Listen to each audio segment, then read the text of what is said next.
പ്രവാസി ഭാരതീയ ദിവസ് സമ്മേളനം ദില്ലിയിൽ സമാപിച്ചു. പ്രവാസി ഭാരതീയ പുരസ്കാരങ്ങൾ രാഷ്ട്രപതി പ്രണബ് മുഖർജി സമ്മാനിച്ചു.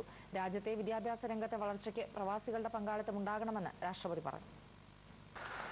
ദില്ലിയിൽ നടന്ന പ്രവാസി ഭാരതീയ സമ്മേളനം രാഷ്ട്രപതിയുടെ പ്രഭാഷണത്തോടെയാണ് സമാപിച്ചത്. വിദ്യാഭ്യാസ രംഗത്തിന് ഊന്നൽ നൽകിക്കൊണ്ടുള്ള പ്രഭാഷണമാണ് രാഷ്ട്രപതി പ്രണബ് മുഖർജി നടത്തിയത്. ലോകോത്തര നിലവാരമുള്ള സർവകലാശാലകൾ ഉണ്ടായാൽ ഇന്ത്യൻ പ്രതിഭകൾക്ക് വിദേശ രാജ്യങ്ങളെ ആശ്രയിക്കേണ്ട ആവശ്യമില്ലെന്ന് രാഷ്ട്രപതി പറഞ്ഞു.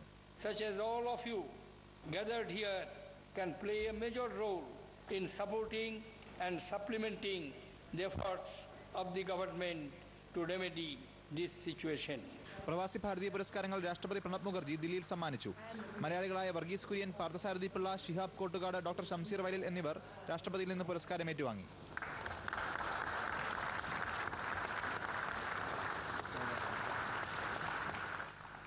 സമാപന സമ്മേളനത്തിന് തൊട്ടു മുൻപുള്ള ഗൾഫ് സെഷനിൽ പ്രവാസികളുടെ നിരവധി പ്രശ്നങ്ങൾ ചർച്ചയ്ക്ക് വന്നു.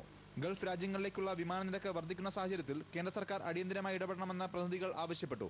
കേന്ദ്ര ധനമന്ത്രാലയവുമായി വിഷയം ചർച്ച ചെയ്ത് കേന്ദ്ര നികുതി കുറയ്ക്കാനായി ശ്രമിക്കുമെന്ന് കേന്ദ്ര പ്രവാസികാര്യമന്ത്രി വയലാർ രവി പറഞ്ഞു. ഗൾഫ് രാജ്യങ്ങളിലെ എംബസികളിൽ ജീവനക്കാരുടെ എണ്ണം വർദ്ധിപ്പിക്കുമെന്ന് വിദേശകാര്യ സഹമന്ത്രി ഇ അഹമ്മദ് പറഞ്ഞു. മുഖ്യമന്ത്രി ഉമ്മൻചാണ്ടിയും സെഷനിൽ പങ്കെടുത്തു. പ്രമുഖ പ്രവാസി വ്യവസായികൾ ചർച്ചയിൽ പങ്കെടുത്ത് സംസാരിച്ചു. അതേസമയം ഒരു സംഘം പ്രതിനിധികളുടെ പരിഭവത്തോടു കൂടിയാണ് പ്രവാസി ഭാരതീയ സമ്മേളനം കൊടിയിറങ്ങിയത്. പ്രവാസി ഭാരതീയ പുരസ്കാരത്തിന് ഇത്തവണയും അർഹരായവരെ തെരഞ്ഞെടുത്തില്ല എന്നാരോപിച്ച് ഷാർജയിൽ നിന്നും എത്തിയ പ്രതിനിധികൾ രംഗത്തെത്തി. അനൂപ് ബാലചന്ദ്രൻ, ഏഷ്യാനെറ്റ് ന്യൂസ്, ദില്ലി.